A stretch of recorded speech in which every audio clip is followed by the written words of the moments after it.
For thousands of years, the moon stood as a symbol of peace. A silent witness to Earth's rise, to civilizations, to every moment of history. It has no borders, no armies, no flags, just dust and distant light. But today, the moon is changing, from a shared mystery to a contested territory. And now the unthinkable question arises. What if the next space war started over the moon? This isn't science fiction, it's becoming geopolitical reality. The moon is no longer just a rock in the sky. It's a strategic location with massive military, economic, and technological value. It has water ice and shadowed craters, critical for fuel, air, and agriculture. It offers a launch pad to Mars and deep space missions. It contains valuable metals and rare resources hidden beneath the surface. And now, the world's most powerful nations and private companies want a piece. The United States is leading the way back with NASA's Artemis program. It plans to establish a permanent human presence on the moon by 2030. But it's not going alone. It has signed the Artemis Accords, an agreement with over 30 allied nations. These agreements lay the groundwork for international cooperation in space, but also carve out zones of exclusive use and resource rights. Meanwhile, China and Russia have announced plans for a joint lunar base. They've rejected the Artemis Accords and created their own rival coalition. They claim the US is trying to control the moon unilaterally.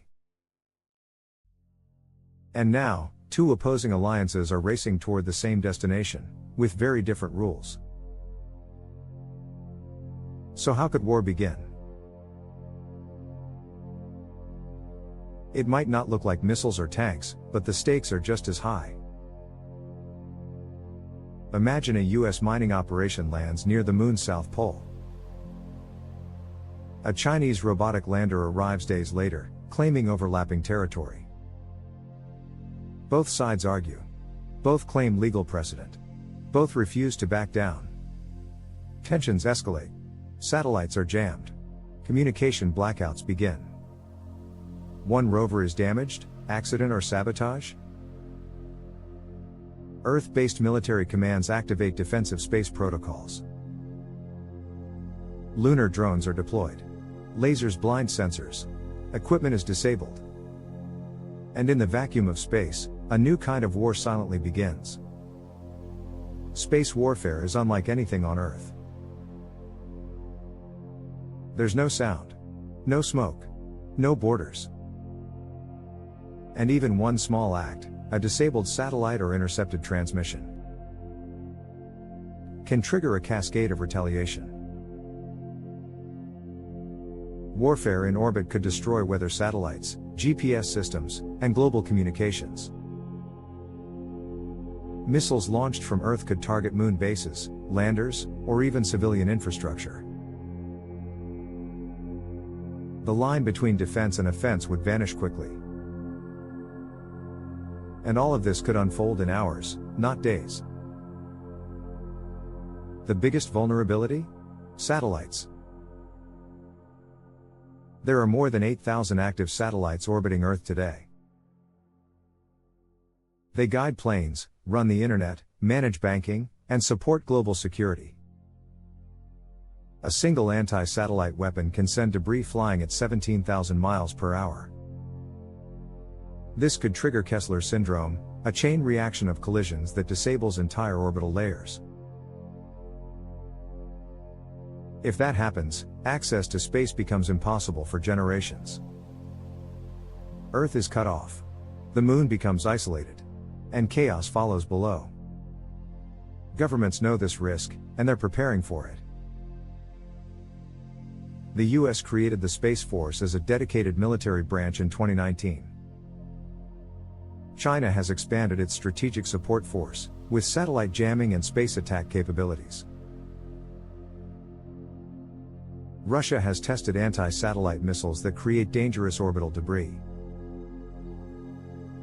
Private companies are now working with militaries to secure orbital communications and assets.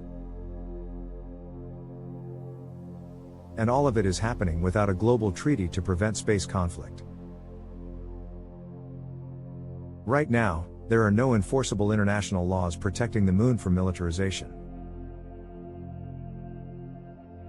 The 1967 Outer Space Treaty bans weapons of mass destruction in space. But it doesn't cover lasers, satellites, or anti-satellite missiles. It doesn't stop nations from claiming exclusive lunar zones under the guise of research. And it doesn't stop companies from building infrastructure with military applications. If a war begins over the moon, it won't stay there. Earth's militaries rely on space for everything: surveillance, navigation, missile defense, and coordination. A conflict in orbit would instantly affect terrestrial military power.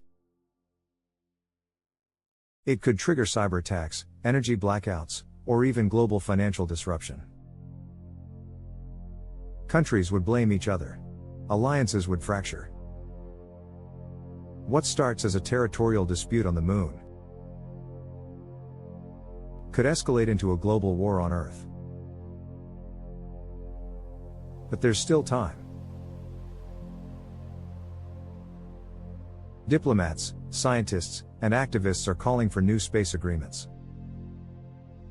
They want a moon code of conduct, clear rules on territory, mining, and military presence. They want demilitarized zones around shared scientific sites and critical resources. They want transparency between spacefaring nations, and limits on private corporate power. They want to make the moon a model for peace, not conflict. Because once weapons are stationed in space, it's hard to pull them back. So what if the next space war started over the moon? Then we'd lose more than lives or equipment. We'd lose our chance at peaceful expansion beyond Earth.